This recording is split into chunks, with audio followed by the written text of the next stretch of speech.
"I give you my word, ma'am, I mean no harm," the wandering blacksmith said to the woman they called the Poison Rose. Dust settled thick on Redemption Flats like guilt on a sinner's conscience. The town sprawled across the valley floor, baking under a sun that showed no mercy to anything living. Wooden buildings leaned against each other like tired men after a long cattle drive. Margaret Thornhill walked through the settlement with her head high and her basket clutched tight. Women turned their backs when she passed. Men tipped their hats but kept their distance, as if courtesy had limits that stopped just short of actual kindness. The schoolteacher who brought death wherever she stepped. Margaret had stopped trying to explain herself months ago. Words changed nothing when people had already decided what they wanted to believe. She placed her coins on the counter at Fletcher's Mercantile. The proprietor counted them twice, checking each one as if she might pay with cursed silver. "Flour, salt, and lamp oil," she said. Fletcher wrapped her items in brown paper without meeting her eyes. No pleasant conversation about the weather. No asking after her health. Just the transaction and silence that spoke volumes. The pump at the edge of town still worked, but Margaret drew her water from the creek beyond the cottonwoods. Not because anyone forbade her from using the pump. Worse than that, people simply stopped using it when she approached, as if her touch might poison the water for everyone else. She walked the path she had worn smooth over months of exile. Her shoes knew every root and stone. The basket grew heavy by the time she reached the creek, but Margaret never rushed. Rushing suggested shame, and she had done nothing wrong. The creek ran clear over smooth pebbles. Margaret knelt beside it, watching minnows dart between the stones. Small lives living without judgment or fear. She envied them their simplicity. The sound of a wagon made her look up. The man driving it was built like a question mark written by someone who pressed too hard, all angles and strength compressed into an awkward frame. His shoulders were broad enough to block the sun, but he hunched forward as if apologizing for taking up space. Dark hair fell past his collar. A thick beard covered most of his face, but his eyes were clear gray, the color of storm clouds holding rain. The wagon carried blacksmith tools. Anvil, forge, hammers of every size. Equipment for a man who worked with his hands and made his living wherever he could find it. He pulled the wagon to a stop near Margaret's position. Up close, she could see scars on his hands, the kind that came from hot metal and hard labor. His clothes were patched but clean. Work clothes worn by someone who took pride in honest effort. "Creek's public water, ma'am. I can come back if I'm intruding." His voice surprised her. Deep but gentle, like distant thunder that promised rain without threatening destruction. "The creek doesn't belong to me. You're welcome to it." He climbed down from the wagon with movements that suggested old injuries. His left leg didn't bend quite right.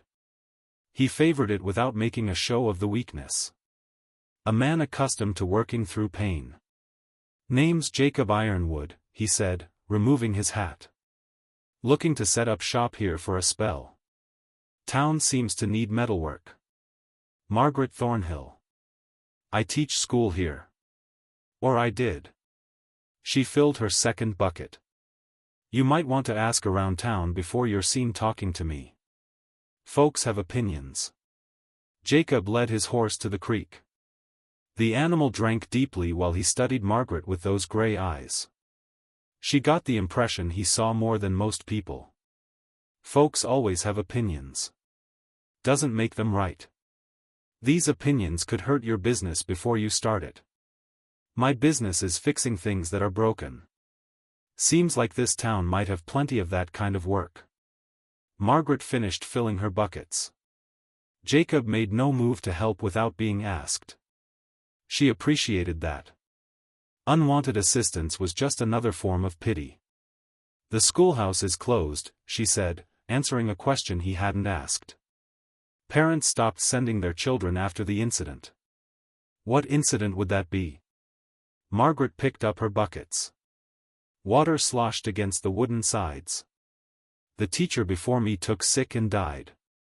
I was hired to replace her. Then the banker's son caught scarlet fever. Then old Mrs. Henderson passed in her sleep. Then the blacksmith's daughter broke her arm falling from a tree. She started walking back toward town. People decided I was bad luck. A curse walking on two legs. Jacob fell into step beside her, leading his wagon horse. That's quite a collection of unrelated misfortunes. You'd think so. But people see patterns in everything when they're looking for someone to blame. They walked in silence for a while.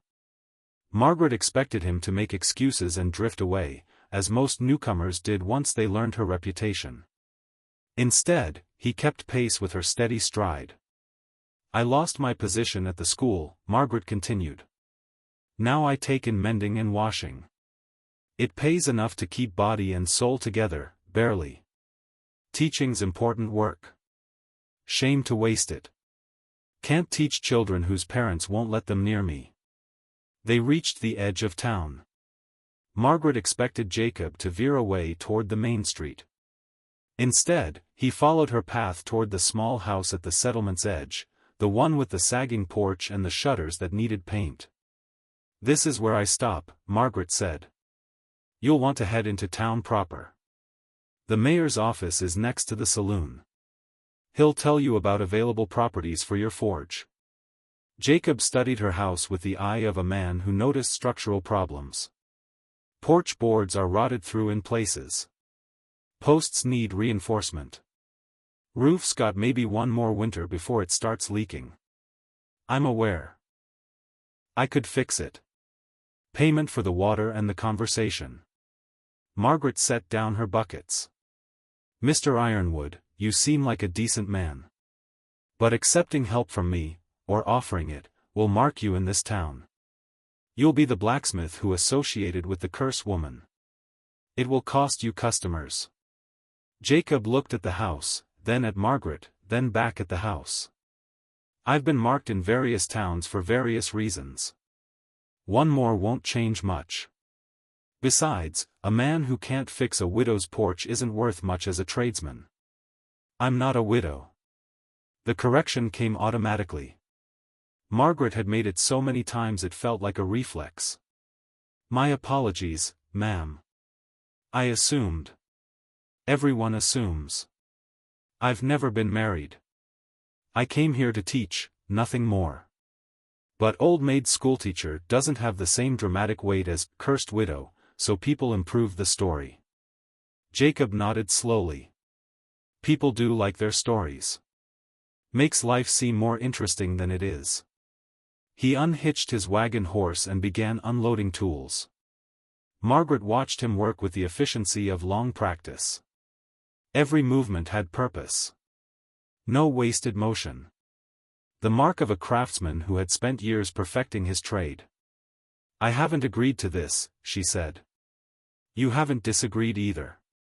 I'll just make a start and see what needs doing. You can object any time. Margaret should have sent him away.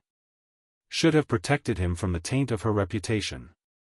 But the truth was her porch was dangerous. She had nearly fallen through it twice. And something in Jacob Ironwood's quiet determination suggested he wouldn't be easily discouraged. There's a pump behind the house, she said. Help yourself to water. It was the closest she could come to acceptance. Jacob worked through the afternoon while Margaret pretended not to watch from her kitchen window. She mended a shirt for the butcher's wife, one of the few people who still gave her work, though she left payment on the porch rather than hand it over in person. Jacob moved like a man accustomed to pain. He favored that left leg, compensating with his shoulders and back. The scars on his hands were fresh enough to be pink in places. Whatever had brought him to Redemption Flats, it hadn't been an easy journey. By sunset, the worst of the porch boards were replaced. Jacob had worked steadily without complaint or conversation. Just a man doing work that needed doing. Margaret brought him water and cornbread. He accepted both with a nod of thanks, sitting on the newly repaired steps. You do good work, she said. I've had practice. Been traveling from town to town since my forge burned down in Colorado. Building up stakes to start fresh somewhere. What happened to your forge? Jacob took a long drink of water before answering. Fire started in the building next door.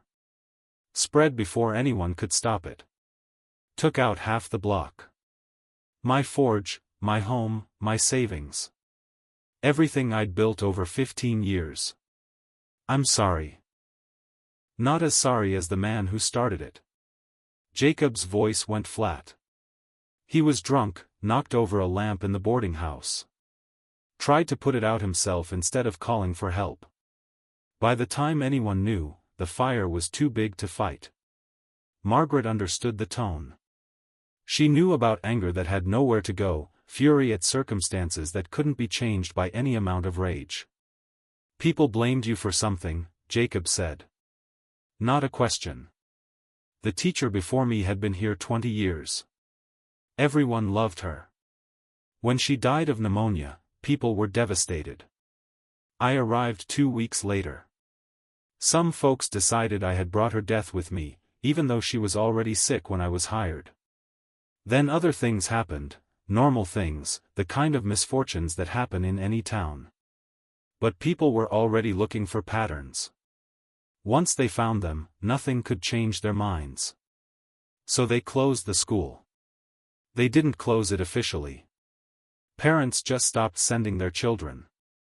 I kept showing up for weeks, preparing lessons for students who never came. Finally, the mayor suggested I might be happier pursuing other opportunities elsewhere. But you stayed. Margaret looked out at the darkening sky. Stars were beginning to appear, small lights pushing back against the night. I stay because leaving would feel like admitting I did something wrong.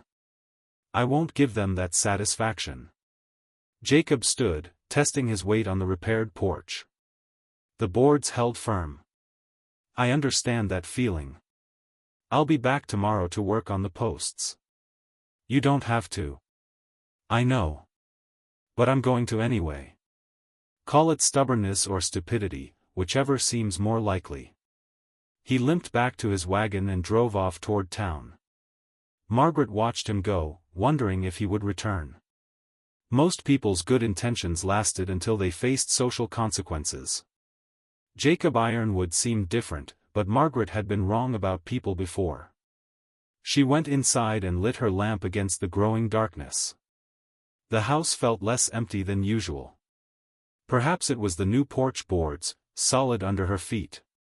Or perhaps it was the memory of someone treating her like a regular person instead of a walking curse. Either way, it was more than she'd had that morning. The next day brought trouble wearing a badge. Sheriff Clayton Vance appeared at Margaret's door before Jacob arrived. Vance was a hard man with a face like sun-dried leather and eyes that had forgotten how to show kindness. He wore his authority like armor, using it to shield himself from any obligation to basic decency. Miss Thornhill. Need to have a word. Margaret kept the door mostly closed. About what, Sheriff? About the stranger who was seen at your property yesterday. Fellow calling himself Jacob Ironwood. He's repairing my porch. Is that against the law? Not against any law. But folks in town are concerned. Man shows up out of nowhere, immediately attaches himself to the one person everybody knows is trouble. Makes people nervous. Margaret felt her jaw tighten. Mr. Ironwood is doing honest work for honest pay. What he does with his time is his business. Everything that happens in this town is my business. Vance shifted his weight, hand resting on his gun belt. Not a direct threat, but a reminder of who held power. I'm suggesting you might want to discourage his attention. For his own good. Are you threatening him, Sheriff? I'm protecting him. Man's new here, doesn't understand how things work. If he keeps associating with you, he'll find himself on the wrong side of public opinion. Business will dry up. Folks won't want his services. He'll be forced to move on, and it'll be your fault. The words stung because they carried truth. Margaret knew how redemption flats operated. The town had unwritten rules more powerful than any law. Break them, and you became invisible, or worse. I'll mention your concerns, she said. You do that. And Miss Thornhill? Might be time you considered moving on yourself. There's other towns, other places where you could start fresh. Redemption Flats has made its feelings clear. Staying here is just prolonging everybody's discomfort. Margaret closed the door without responding. Through the window, she watched Vance mount his horse and ride back toward town. His visit wasn't random. Someone had sent him. Someone powerful enough to use the sheriff as an errand boy. Jacob arrived an hour later with lumber and nails. He noticed Margaret's tension immediately. Trouble? Sheriff paid a visit. Warned me to stay away from you for your own good. Jacob began unloading his materials. Funny. He visited me too. Said I should stay away from you for my own good. Seems like everybody's very concerned about protecting us from each other. Aren't you worried? About what? Losing customers I don't have yet? Jacob positioned a new support post. I've been run out of better towns than this one. If it happens, I'll survive. Margaret watched him work in silence. Most people crumbled under social pressure. Jacob seemed to view it as background noise, annoying but not worth changing his course. Why are you really doing this? She asked. Jacob hammered a nail with 3 precise strikes before answering. I spent 15 years building something in Colorado. Forge, reputation, customers who trusted my work. When it burned, I lost everything except my skills and my tools. Insurance company said the fire was an act of God, so they paid nothing. Town that had been so friendly when I was successful couldn't wait to see me leave once I was broke. He positioned another nail. I learned something from that. People who treat you well because you're useful aren't really your friends. And people who treat you badly because it's convenient aren't really your enemies. They're just scared, taking the easy path. I'd rather associate with someone who stands alone on principle than someone who stands with a crowd out of fear. That's very philosophical for a blacksmith. I read books. Helps pass the time between towns. Margaret smiled despite herself. I have books. If you'd like to borrow any. I'd appreciate that. Been a while since I had access to a good library. They worked companionably for the rest of the morning, Jacob on the porch, Margaret on her mending. The silence between them was comfortable, the kind that came from two people who didn't need constant conversation to feel at ease. By noon, the porch posts were reinforced. Jacob stood back to examine his work with a critical eye, checking angles and stability.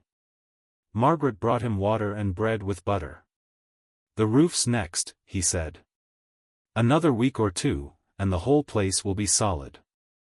I can't pay you for all this work. Didn't ask for payment. Though that book loan would be welcome. Margaret led him inside. Her small house was neat and organized, every item in its place. Books lined 2 walls, literature, science, history, mathematics. The collection of someone who valued learning above comfort. Jacob studied the titles with the focus of a serious reader. He selected a worn copy of Plutarch's Lives. Haven't read this since before the fire. Lost my entire library.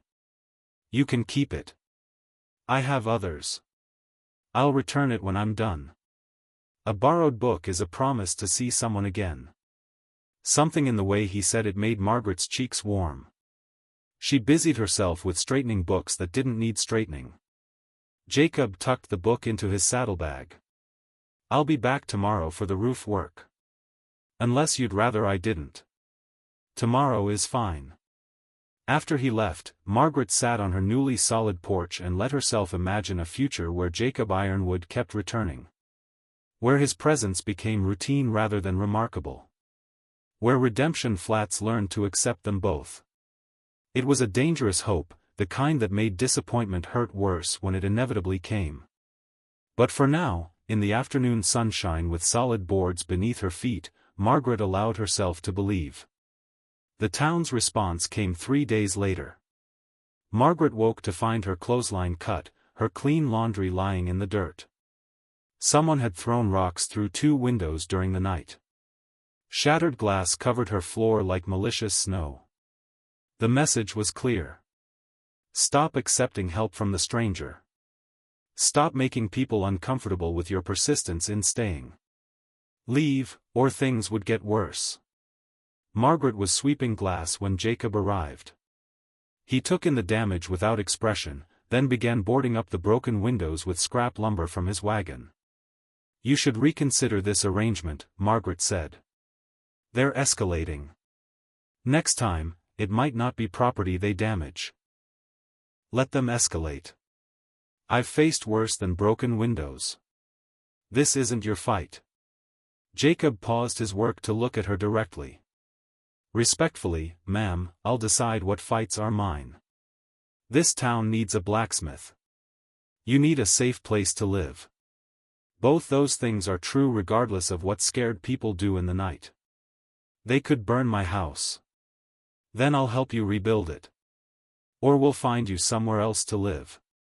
But running away just teaches them that intimidation works. I'm done being intimidated. Margaret swept glass into a pile. You're a stubborn man, Mr. Ironwood. Yes, ma'am. It's one of my better qualities. That afternoon, Jacob set up his traveling forge in Margaret's backyard. He didn't ask permission, just hammered posts into the ground and assembled his equipment with practiced efficiency. By evening, he had a functional workspace complete with anvil and bellows. What are you doing? Margaret asked. Establishing my shop. Your property is on the edge of town. Plenty of space. Good access to the creek for cooling metal. Seems like the best location. You'll lose customers. Maybe. Or maybe I'll gain some. People always need metalwork. Eventually, necessity outweighs prejudice. Besides, working here means I can keep an eye on your place. Harder for people to cause trouble when a blacksmith is present. Margaret wanted to argue, wanted to push him away for his own protection. But the truth was his presence made her feel safer than she had in months. And the practical part of her mind recognized that he was right, people would need his services eventually. You're assuming I'll allow this, she said. Am I wrong? Margaret looked at the forge, at Jacob's confident arrangement of his tools, at the determined set of his jaw beneath that thick beard. She thought about lonely months of isolation. About the relief of having someone treat her like a human being. About the warmth of hope that had been cold so long. No, she said quietly. You're not wrong. Jacob's rare smile transformed his scarred face. Good. Then it's settled. Now, about that roof repair we discussed. Over the following days, Jacob established himself as Redemption Flat's new blacksmith. He worked from dawn to dusk, his hammer ringing against anvil in a rhythm that carried across the valley. The sound became a fixture of the settlement, as reliable as sunrise. At first, no one came for his services. The town had another blacksmith, Thomas Grendel, a surly man who charged high prices and did mediocre work. Grendel was also Sheriff Vance's cousin, which explained much about his business success. But Jacob's work was visible. Margaret's house transformed from a structure barely standing to something solid and weatherworthy. New roof. Repaired walls. Reinforced foundation. The change was obvious to anyone who passed, a testament to skill and craftsmanship. The first customer came on the 7th day. A rancher named William Cartwright arrived with a broken wagon axle. He was a practical man, one who valued function over politics. His wagon was broken. Jacob could fix it. The social complications were secondary to getting his goods to market. Jacob repaired the axle in 2 hours. The work was flawless, the weld stronger than the original construction. Cartwright paid without complaint and left with a promise to recommend Jacob's services. The next day brought 2 more customers. Then 4. Then a steady stream of people who needed ironwork and were willing to overlook Jacob's association with Margaret for the sake of quality craftsmanship. Thomas Grendel noticed the lost business. So did Sheriff Vance. The confrontation came on a Tuesday morning. Vance rode up with Grendel and 2 deputies while Jacob was shoeing a horse for the dry goods merchant. Ironwood. Need to discuss your business arrangements. Jacob finished securing the horseshoe before looking up. What about them? You're setting up permanent operations here. That requires a business license. And a permit to operate a forge within town limits. And approval from the town council. I'm outside town limits. This property belongs to Miss Thornhill, who graciously allows me to work here. As for licenses, I'll be happy to apply for them. Where do I go? Vance's jaw tightened. Town Hall. Though I should warn you, the council isn't inclined to approve applications from people who show poor judgment in their associations. Poor judgment. Jacob's voice remained neutral. Could you be more specific? You know exactly what I mean.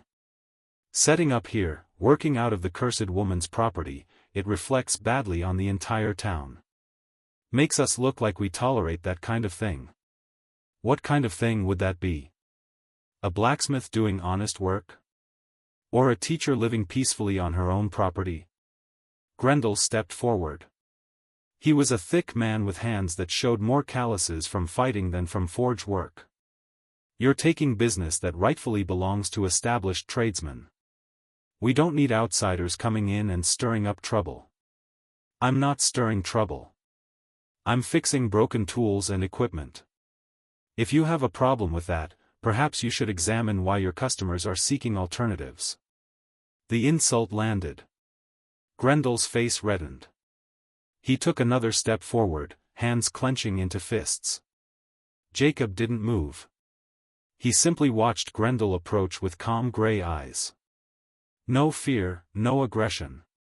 Just assessment. The look of a man who knew exactly how a fight would unfold and found it boring.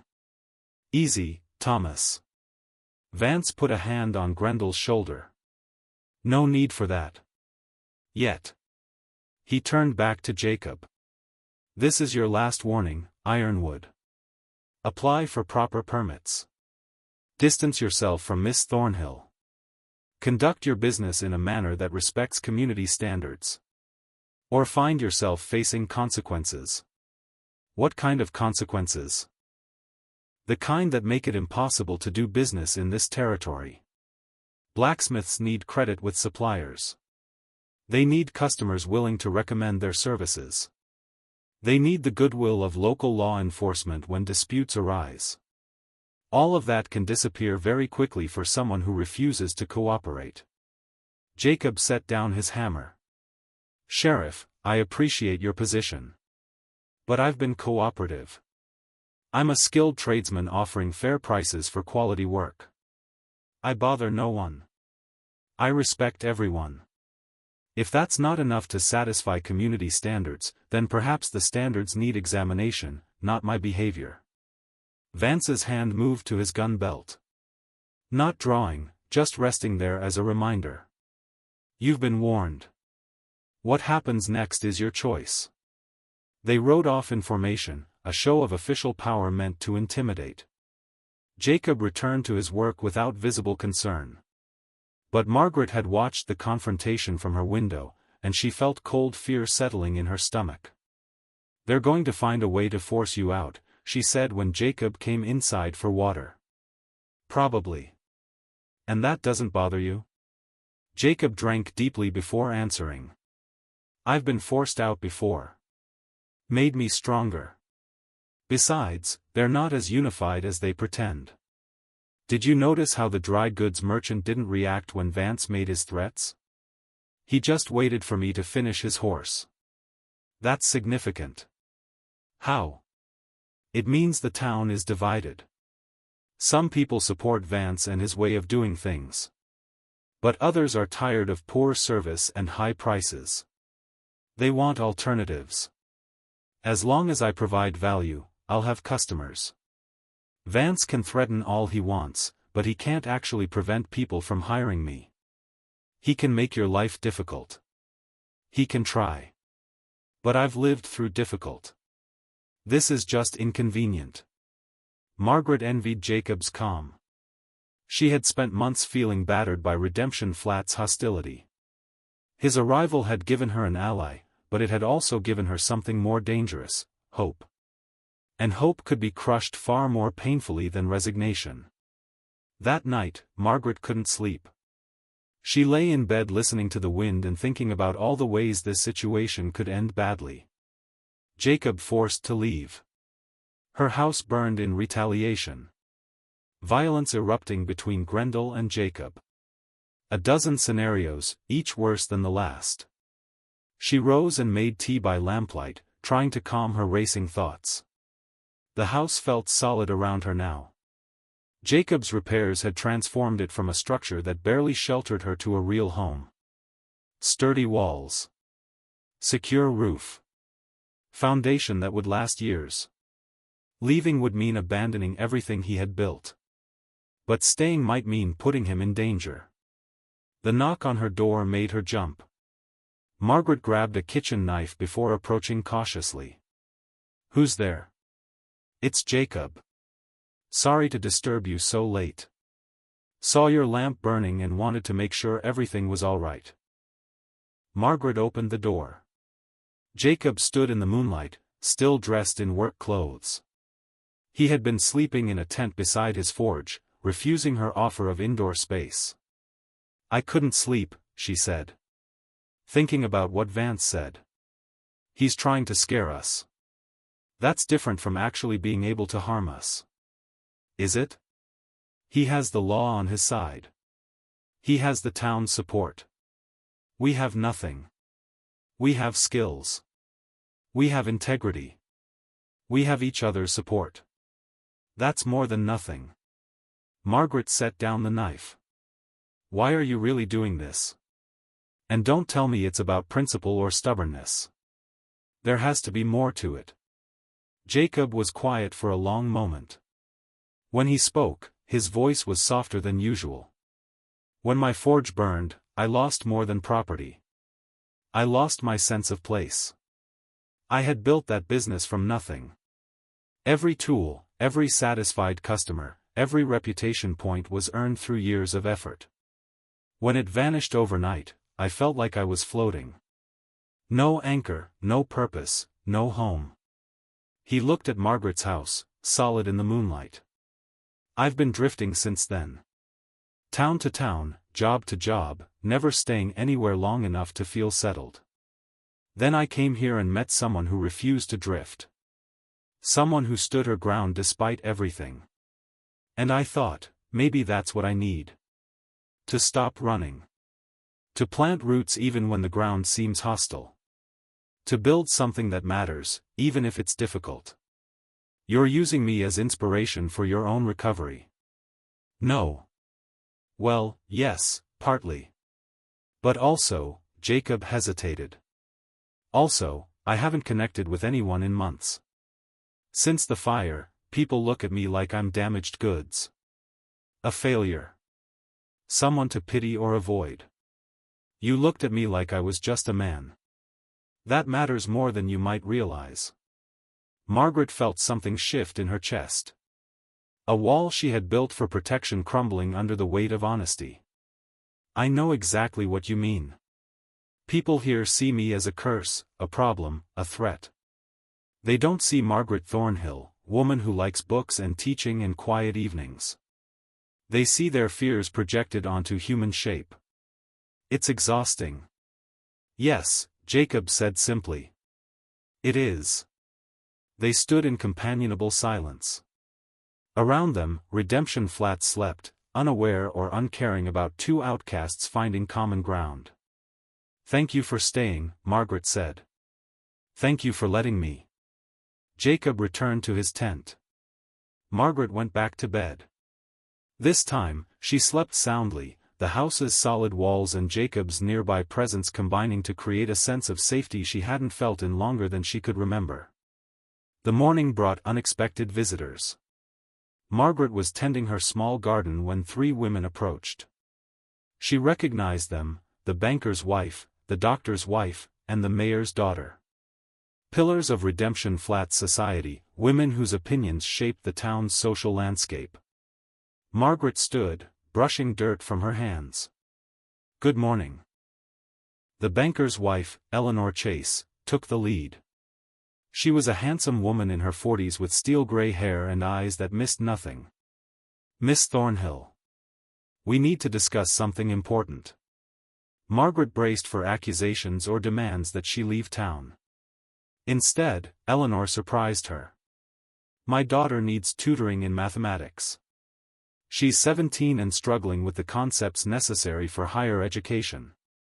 I'm willing to pay your usual teaching rates." Margaret stared. "I'm sorry, what? Mathematics tutoring? Unless you're no longer interested in teaching."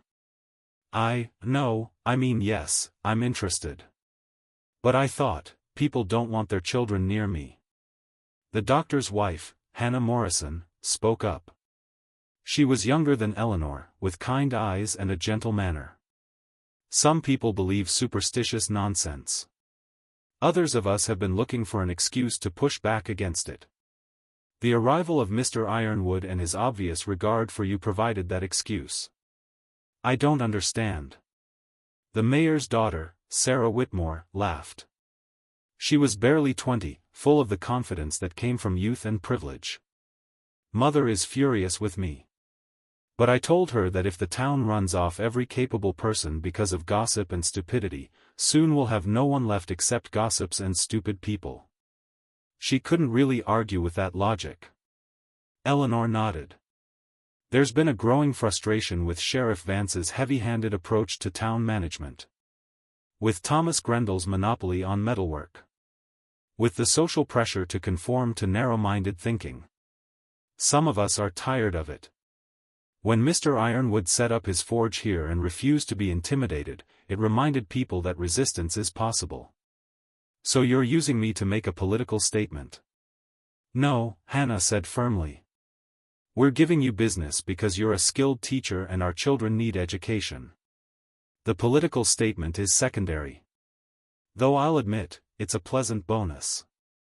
Margaret felt dizzy. For months, she had been isolated, rejected, treated as barely human. Now 3 of the town's most influential women stood in her garden offering work and implicit support. "I'll tutor your daughter," Margaret said to Eleanor. "When would you like to begin?" "This afternoon, if possible. The sooner Catherine masters these concepts, the better her prospects for the Teachers' College in Denver." They discussed times and rates. The conversation was purely practical, focused on educational needs rather than social complications. When the women left, they nodded politely to Jacob, who was working at his forge. He nodded back, then caught Margaret's eye with a questioning look. She walked over to him, still processing what had happened. "They want me to tutor their children. That's good news. It means something is changing. People are starting to push back against Vance and the others." Jacob hammered a piece of iron into shape. "Or it means they were always ready to push back. They just needed someone to go first. You've been going first for months. I just made it easier to follow. Don't be modest. Your presence changed things. Our presence changed things. Together, we're harder to dismiss than either of us alone. That's the power of alliance." That afternoon, Margaret tutored Catherine Chase in mathematics. The girl was bright but had been poorly taught, developing gaps in her understanding that made advanced concepts difficult. Margaret identified the problems and began filling the gaps methodically. Catherine was attentive and grateful. "Everyone said you were a terrible teacher. That you had cursed the previous students. I taught for 3 months before parents pulled their children out. None of my students showed any decline in performance. Some improved significantly.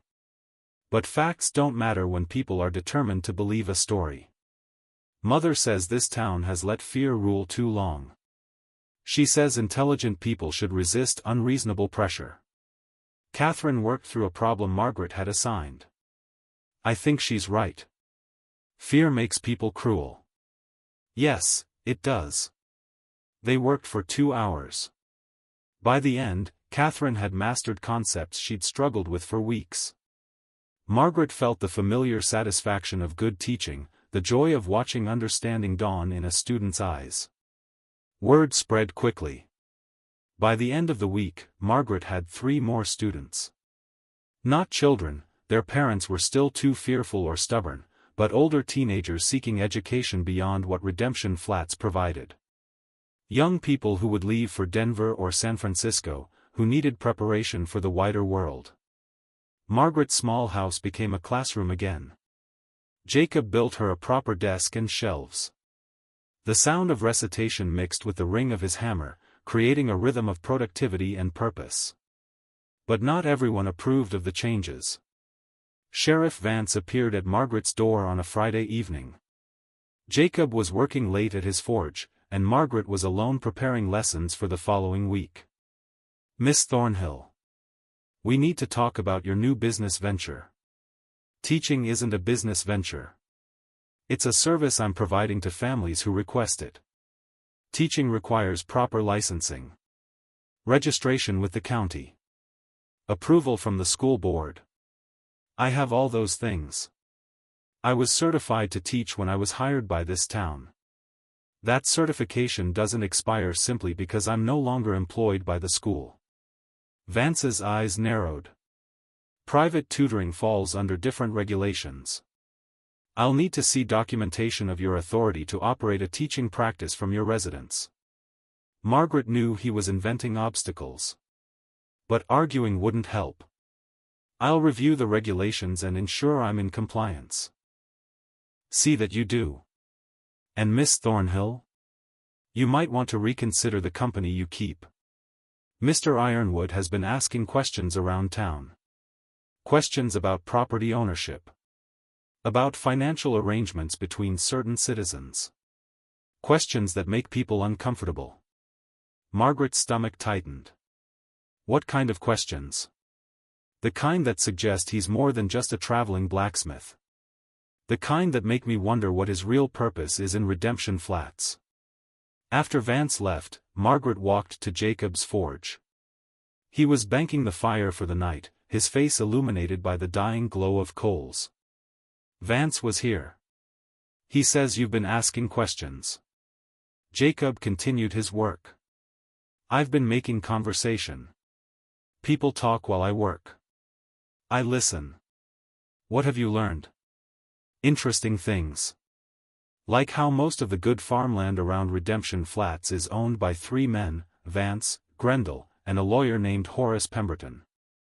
Like how they acquired much of that land through foreclosures and tax sales over the past 5 years. Like how several previous owners died or disappeared before losing their property. Margaret felt cold despite the forge's heat. You think they're criminals. I think they're opportunists who've created a system that benefits themselves.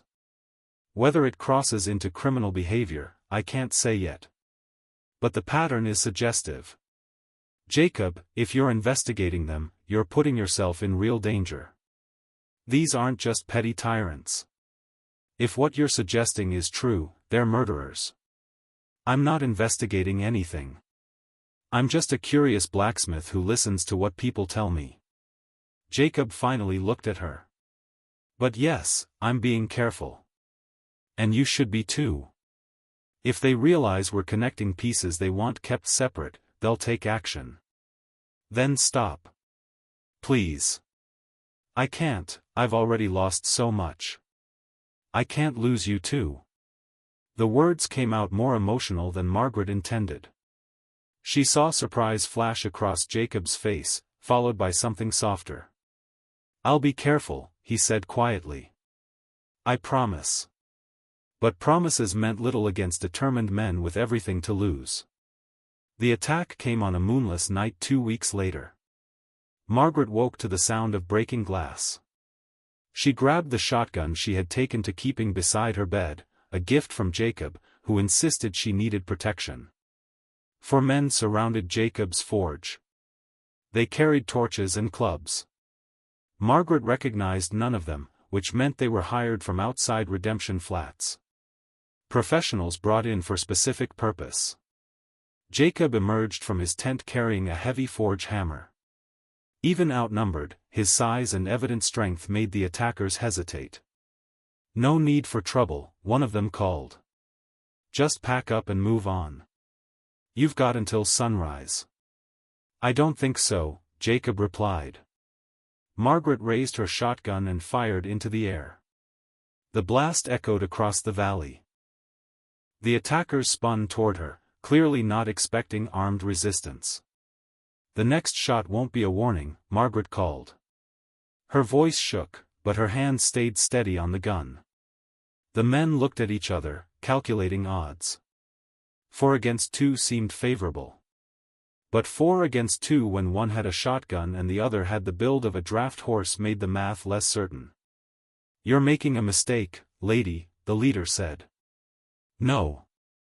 You made the mistake. This is private property. You're trespassing. Under territorial law, I have every right to defend it. Sheriff Vance might control most of this town, but he doesn't control what happens on my land." The standoff held for a long moment. Then, in the distance, lanterns appeared. The banker's family. The doctor's household. Several of Margaret's tutoring students and their parents. Not an organized response, just neighbors drawn by the shotgun blast and arriving to investigate. The attackers saw their advantage disappearing. Whatever they'd been paid, it wasn't enough to justify fighting half the town in front of witnesses. They withdrew into the darkness, taking their torches with them. Eleanor Chase was the first to reach Margaret's property. She carried a rifle and wore a nightdress under a hastily thrown-on coat. "Are you hurt?" "No." They were here for Jacob. By now, a dozen people had gathered. They surrounded Jacob's forge like an impromptu militia, armed with whatever they'd grabbed when they heard trouble. The banker stepped forward. Richard Chase was a scholarly man who looked uncomfortable holding a hunting rifle, but his presence carried authority. "This has gone far enough. Vance can deny responsibility all he wants, but everyone knows he's behind this. We need to take action." "What kind of action?" the doctor asked. "Legal action. Official complaints to the territorial governor. A petition demanding Vance's removal. Documentation of intimidation and harassment. We have witnesses now. This attack happened in front of multiple upstanding citizens. He'll claim they were just drifters," someone said. "Then we'll make it impossible for him to hide behind that excuse anymore. We'll document everything. Create a record so comprehensive that even corrupt officials can't ignore it." Margaret lowered her shotgun. "That requires someone willing to organize the effort. Someone with standing in the community." Eleanor looked at her husband. Some wordless communication passed between them. Richard nodded. "I'll do it," he said. "I'm the banker. I see the financial irregularities. The foreclosures that don't make sense. The property transfers that benefit the same few people. I've been keeping records because it bothered me professionally. Now I'll use those records to expose what's really happening." "They'll come after you," Jacob warned. "Probably. But I'm harder to intimidate than a traveling blacksmith or a former schoolteacher." "No offense intended." "None taken," Margaret said. The group talked until dawn, planning strategy. By the time the sun rose, they had outlined a campaign to expose the corruption in Redemption Flats. Richard would compile financial evidence. Hannah Morrison would document suspicious deaths and injuries. Others would gather testimony from people who'd been intimidated or defrauded. Margaret and Jacob would continue as they had been, visible, present, refusing to be driven away. Their resistance had inspired others. Now it was time to turn inspiration into action. As people dispersed to begin their day's work, Eleanor pulled Margaret aside. "You should know, what you've been doing, standing your ground despite everything, it mattered. Richard and I have been looking for a way to challenge Vance for years. We just needed someone brave enough to go first. You were that person." "I wasn't being brave.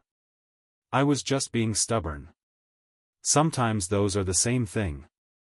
The weeks that followed were tense. Vance knew something was happening but couldn't pin down specifics. His hired men had failed, and he couldn't risk sending them again with so many witnesses prepared. Instead, he fell back on legal harassment, citations for minor violations, demands for paperwork, threats of regulatory action. Richard Chase filed formal complaints with the territorial government. The process was slow, bogged down in bureaucracy and distance. But it was progress. For the first time, there was an official record of what was happening in Redemption Flats. Jacob's business thrived. More people came to him for metalwork, drawn by his skill and fair prices. Each customer was a small act of resistance against Grendel's monopoly. Each transaction weakened Vance's control. Margaret's tutoring expanded. She now taught 8 students, ranging from teenagers preparing for college to older adults seeking basic literacy. Her home became an unofficial school, a place where learning mattered more than social status or political alignment. And slowly, almost imperceptibly, Margaret and Jacob's relationship deepened. It started with shared meals. Jacob would finish his work and join Margaret for dinner. They'd talk about their days, their students and customers, their observations about the town. The conversations flowed easily, touching on books and philosophy, on practical matters and deeper questions. Then came small gestures. Margaret mending Jacob's shirts. Jacob crafting specialized tools for Margaret's garden. The kind of mutual care that spoke of growing attachment. One evening, as they sat on the porch watching sunset paint the mountains red and gold, Jacob spoke quietly. "I've been in Redemption Flats for 3 months now. Longest I've stayed anywhere since the fire. Are you planning to leave?" "No. I'm planning to stay. If that's acceptable to you." Margaret felt her heart accelerate. "Why would my opinion matter?" "Because this is your property. Your space. I'm living and working here by your grace. If my presence has become unwelcome or complicated, I should know." "It's not unwelcome." Margaret chose her words carefully. "Actually, it's become quite welcome. I've grown accustomed to having you nearby. The house feels empty when you're gone." Jacob turned to look at her. In the fading light, his gray eyes were soft. "I've grown accustomed to you too. More than I expected. More than might be wise, given our circumstances."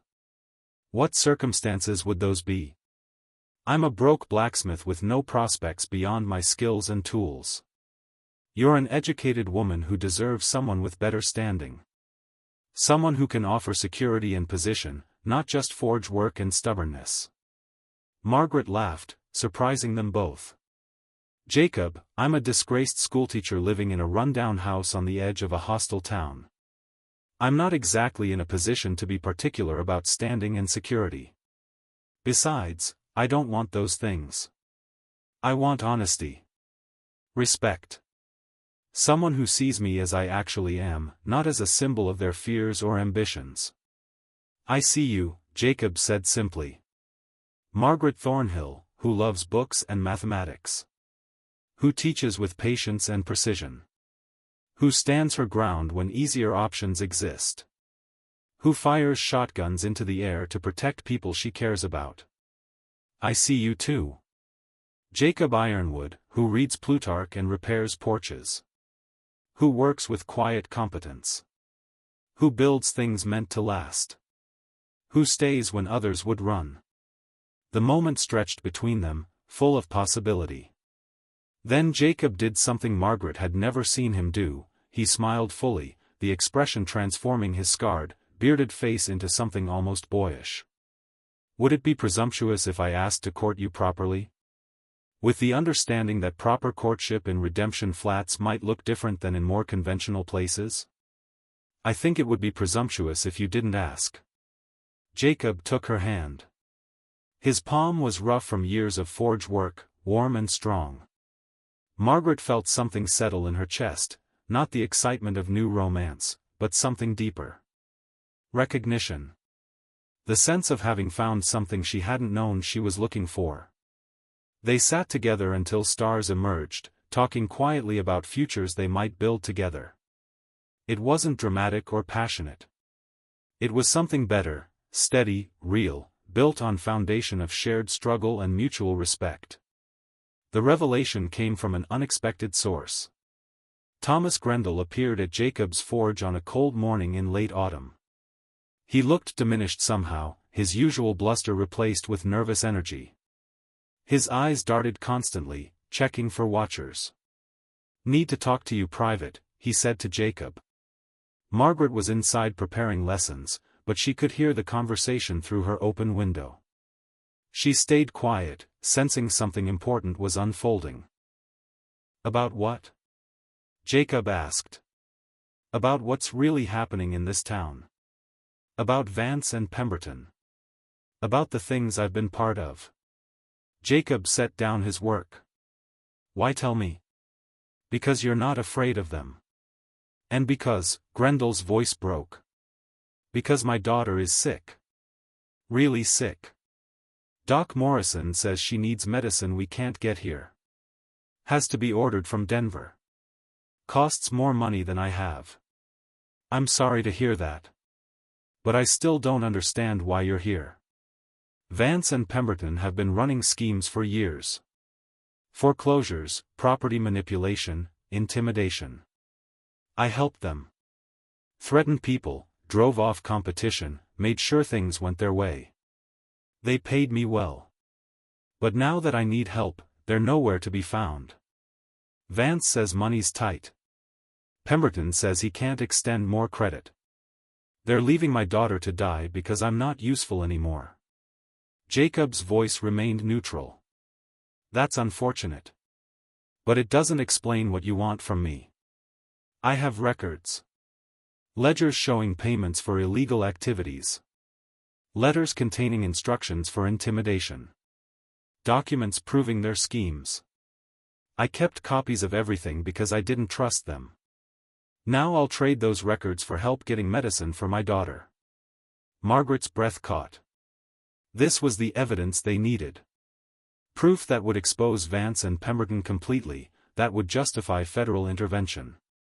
"That's quite an offer," Jacob said. "But I'm just a blacksmith. What makes you think I can help? You're more than that. The way you ask questions, the way you organize people, the way you handled those hired attackers. You're law enforcement. Or you were. I'd bet money on it."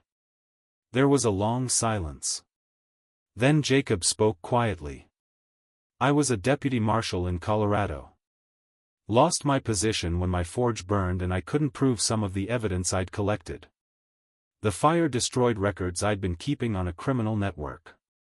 Without evidence, I had nothing. I've been drifting since then, trying to rebuild my life." Margaret felt shock ripple through her. Jacob had never mentioned being law enforcement. She'd thought him simply a skilled blacksmith with better education than most. "So you understand," Grendel said. "You know how evidence works. How prosecution needs documentation. I'm offering you everything you need to take down Vance and Pemberton. In exchange, you help me save my daughter. How much is the medicine?" $300. Plus transport costs." Jacob was quiet for a moment. "That's most of what I've saved since arriving here. The stake I was planning to use to establish a permanent forge. I know it's a lot. But my daughter is dying. I'll give you everything I have, the records, testimony, cooperation with any investigation. Just help me save her." Margaret couldn't stay silent any longer. She emerged from the house, startling both men. "I have $50 saved," she said. "My tutoring fees. It's not much, but combined with Jacob's savings, it might be enough." Grendel looked at her with an expression Margaret couldn't quite read. Shame, perhaps. Regret for the role he'd played in her persecution. "You'd help me? After what I did to you? The things I said? The customers I warned away? I'd help your daughter. She's done nothing wrong. Children shouldn't suffer for their parents' mistakes." Jacob looked at Margaret, and she saw pride in his gray eyes. "Between us, we can cover the medicine and transport. But I need those records first. And testimony. Full cooperation with territorial authorities. You'll have it. All of it. I swear." They worked out the details. Grendel would provide the evidence that evening. Jacob would arrange for the medicine to be ordered and delivered. Margaret would contribute her savings freely, knowing this was bigger than personal finances. After Grendel left, Jacob turned to Margaret. "You didn't have to offer your money." "Yes, I did. That little girl is innocent. Besides, exposing Vance and Pemberton is worth far more than $50. It's worth everything. I should have told you about being a marshal. Why didn't you?" Jacob looked away. "Because I failed. I lost everything, my position, my evidence, my credibility. I was ashamed. I wanted to be just a simple blacksmith starting over, not a failed lawman running from mistakes." Margaret took his hand. "You're not running. You're rebuilding. There's a difference. And you haven't failed at anything that mattered. You helped me when no one else would. You stood against corruption. You've built something real here. That's not failure. I've built it with you. Not alone. Then we've built it together. Which makes it stronger." That evening, Thomas Grendel returned with a leather satchel. Inside were ledgers, letters, receipts, a comprehensive record of corruption spanning 5 years. Vance's orders to intimidate settlers. Pemberton's legal manipulations of property titles. Payments for violence. Documentation of illegal foreclosures. It was everything they needed. Jacob took the satchel to Richard Chase's house. The banker spent the night reviewing the documents with Hannah Morrison and several other town leaders. By morning, they had drafted a formal complaint to the territorial marshal's office, backed by irrefutable evidence. The wheels of justice began turning. 2 weeks later, federal marshals arrived in Redemption Flats. They arrested Sheriff Vance and lawyer Horace Pemberton on charges of conspiracy, fraud, extortion, and accessory to murder. The evidence was overwhelming. Neither man would see freedom again. Thomas Grendel's daughter received her medicine.